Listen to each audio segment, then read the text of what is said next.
Narinig lang natin nung isang araw. Wala daw pag-asa. Siguro, kanina wala silang pag-asa. Kaya papatay na lang sila ng 15 na senador. Sana ang pagmamahal na ipinapakita natin pag Valentine's Day, wag lang naman sana sa araw ng puso. Dapat araw-araw natin ipinapakita yan. Yan po ang pangako ng ating mga kandidato. Araw-araw na sila ay nakaupo at nasa posisyon, araw-araw ipapakita nila, ipaparamdam nila ang kanilang pagmamahal para sa Pilipinas.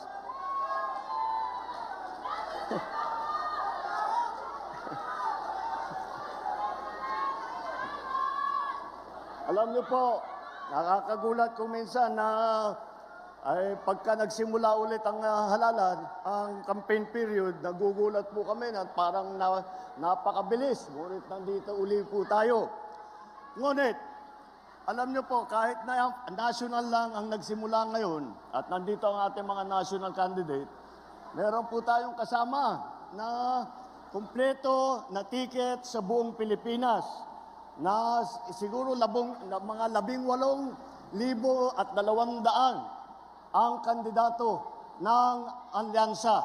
At yan po ay buong buo, solid na solid, kagaya po ng ating mga kandidato para sa senador. Bakit po ganun? Bakit yung ibang partido, bakit yung ibang magnagsasama ay hindi makapagbuo ng mabigat na tiket? Dahil po, ang kanilang iniisip lamang ay kung paano nila tutulungan ang kanilang sarili at manalo ng eleksyon. Ngunit dito po sa alyansa, kaya po ang tawag sa amin ay alyansa dahil meron kaming paniniwala na lahat ng kailangan gawin para sa ating bansa ay kailangan magtulungan lahat ng Pilipino, lalong-lalo na ang mga opisyal na magiging senador, lalong-lalo na ang mga nakaupo sa taas sa matataas na opisina. Alam niyo po, kung minsan nakikita natin yung ibang partido, hindi sila nagugulat sila, natatakot yata sila sa inyo. Dahil pagka nakita ang line-up ng alyansa, kung ano-ano na sinasabi, narinig lang natin nung isang araw. Wala daw pag-asa. Siguro, kanina wala silang pag-asa, kaya papatay na lang sila ng 15 na senador. Ay, talaga, sabagay. Mahirap naman yung ibang tao. Ang iniisip lang nila, ang kaisa-isang solusyon sa lahat ng problema ay pumatay pa ng Pilipino. Nakakapagtaka kung bakit ganun. Ngunit, maintindihan mo rin.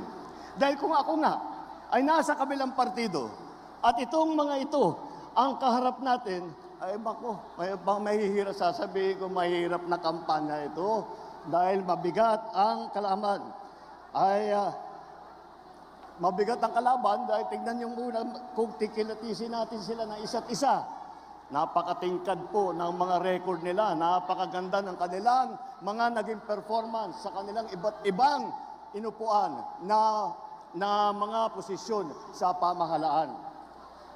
Kapag naman, kaya isa-isa sila magaling, pinagsama-sama pa natin silang lahat, ay talagang nakakagulat na ang kanilang tibay at lakas.